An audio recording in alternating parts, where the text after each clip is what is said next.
Statistics Canada just released their 2020 seeding intentions survey results. Usually this is a pretty good first step to understand what production trends are going to look like for the next year. When coupled with expected demand trends, you can get a sense of what future pricing trends are going to look like for marketing year 2020-21. Having said that, the survey was conducted this year under pretty unusual circumstances. The survey was done in March, but it had to be stopped early on because of the COVID-19 crisis, and as a result, Statistics Canada got fewer responses than what they would normally get. And so the numbers that I'm going to be presenting need to be put in that context. We're going to get obviously more information as the year unfolds, but I think, like I said, it's a good first step to understand what could be playing out in the market in terms of available supply. So 2020 acres are represented by the red bar. You can compare that to 2019 seeded acres. That's the light blue bar, or a 5-year average of seeded acres in Canada, and that's the dark blue bar. And so you see barley now slightly down compared to last year, but still up 10% from the 5-year average. A little bit surprising to see that there's not more of a decline in seeded acres, given what the anticipated supply would look like at the end of this marketing year. So that's something to monitor going forward. Canola projected down slightly. I would have expected the canola to hold constant basically with regards to 2019, or even maybe slightly up, just given the export pace that we're seeing in the marketplace right now and some of the pricing trends that look quite sustainable at least for the end of this marketing year.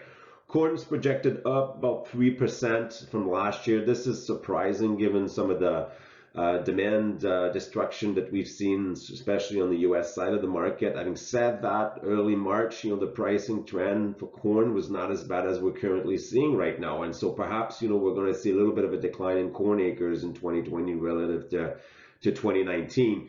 Lentils are projected down 2%. This is also surprising, but again, at the beginning of March up until, really just most of March anyway, lentil prices were not as high as they are right now. So I'm thinking that we're probably going to see more acres in 2020 than what we saw in 2019. Could we go back up to where we were considering the 5-year average? I think that we're not going to get there, but we're going to see some larger or higher number of acres being seeded in lentils. Peas are projected slightly down, and I think that's about right. Soybeans are down. I would think that perhaps we're going to see producers shift a little bit of away from corn towards soybeans, and so I wouldn't be surprised to see these acres going up in 2020 slightly.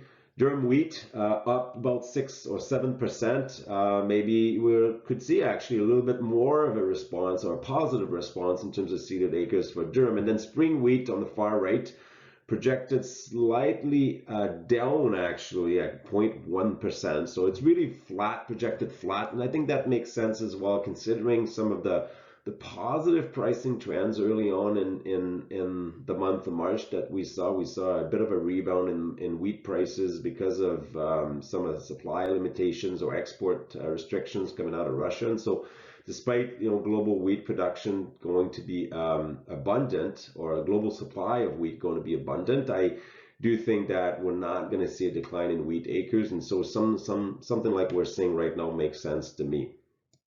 Remember that these numbers have to be put in context, and the context is such that perhaps the estimates that we're getting right now are less reliable than what they used to be in the past. So keep looking at markets, and then for more information, you can always go to our website at fcc.ca/knowledge.